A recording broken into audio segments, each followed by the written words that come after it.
Hi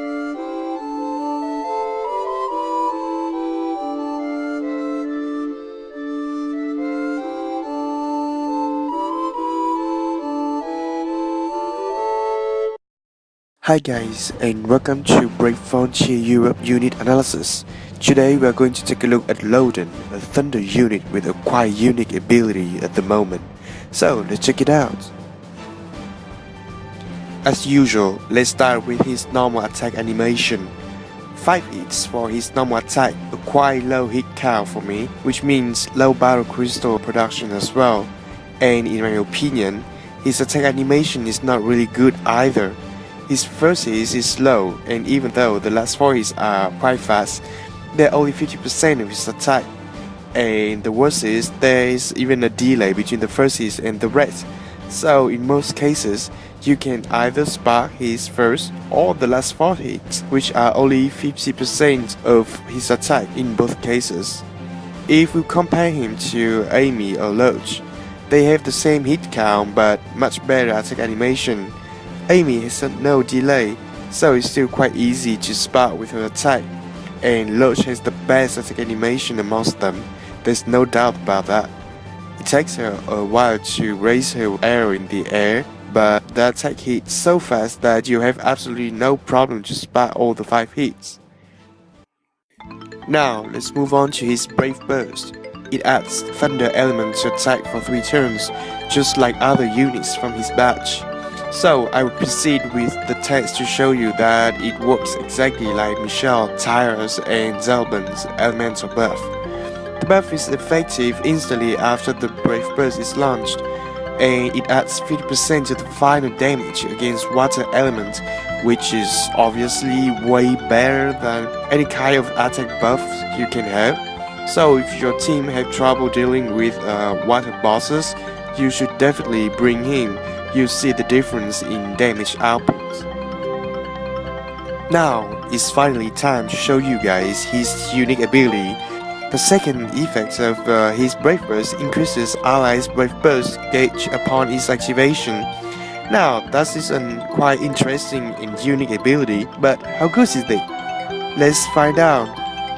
As you can see, he recovers a portion of his allies' Brave Burst gauge equivalent to 8 battle crystal to his teammates, but notice that he cannot recover his own gauge. That's too bad. But still, it's awesome. Even though he cannot deal damage with his Brave Burst, he still contributes to battle crystal production for a whopping amount of 40 battle crystal regardless of the number of mobs. Now that's huge. Against single boss, he can generate more battle crystal than any other units we know. It's like having a unit with a Brave Burst of 40 hits. Can you imagine that? And with 2 Lodin in the team, that's like half of a normal Brave Burst gauge and 4/5 of a Brave Burst heal. So bringing 2 Lodin with you, and you can heal your team every 2 turns for sure. And for low-cost Brave Burst units like Logan and Lilith, you can basically Brave Burst spam them if you happen to have Lodin in the team.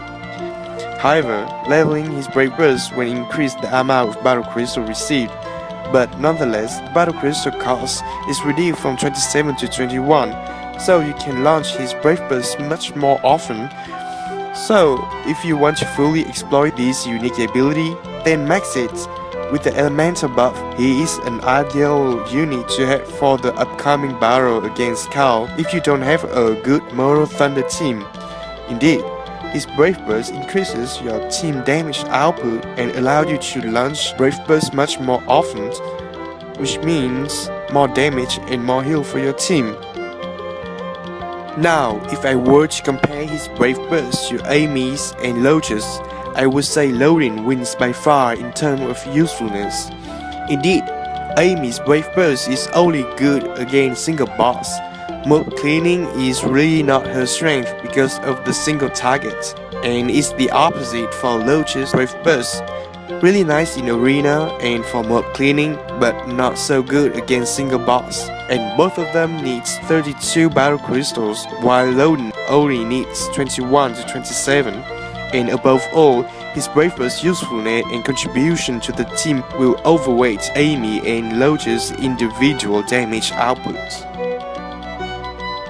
Next, let's take a look at his little skill. It adds 50% attack power when you have 5 elements or more in your team. Exactly the same little skill as Michelle's, Tyra's, and Zelda's. Keep in mind that, like other little skills that increase attack power, its effectiveness will be diluted when combined with other little skill, attack buffs, attack potions, and all.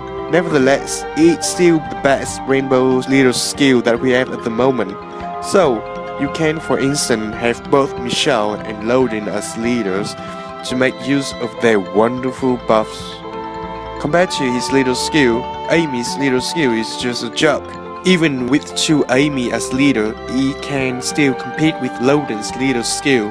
But keep in mind that your team composition is pretty much restricted because of the 5 elements requirement. As for Lodin's little skill, they are more or less the same. Go for Lodin if you have a Mono Thunder team, and go for Lodin if you prefer a Rainbow team. Now, the last part of the analysis. Let's take a look at his stats and let's have a type discussion. As Lord, he has 4.6k HP, a bit low for new units. 1.8k attack, very nice. 1.1k defense, a bit low but still okay I guess. And 1.4k recovery, a good amount, not too high, not too low. So, with this stat distribution, he's a pure offensive type, but because of his brave burst nature, he is used as a support. Quite contradictory, right? So that's why I think Anima is the best type, because his HP is not high enough and he has more than enough recovery to sacrifice a little bit of it. His second best type is Guardian, since we use him as a support, so we need more defense than that.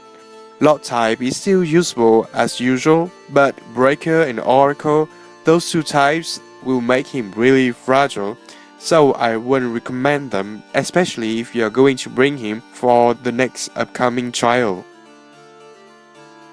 Compared to Lodin and Amy, Lodin's glass cannon stats 1 standard chance against the later high and balanced stats. Clearly, even with 300 attack more than those 2, Lodin still has almost 1k HP and 500 defense less than Amy, 600 HP and 300 defense less than Lodin.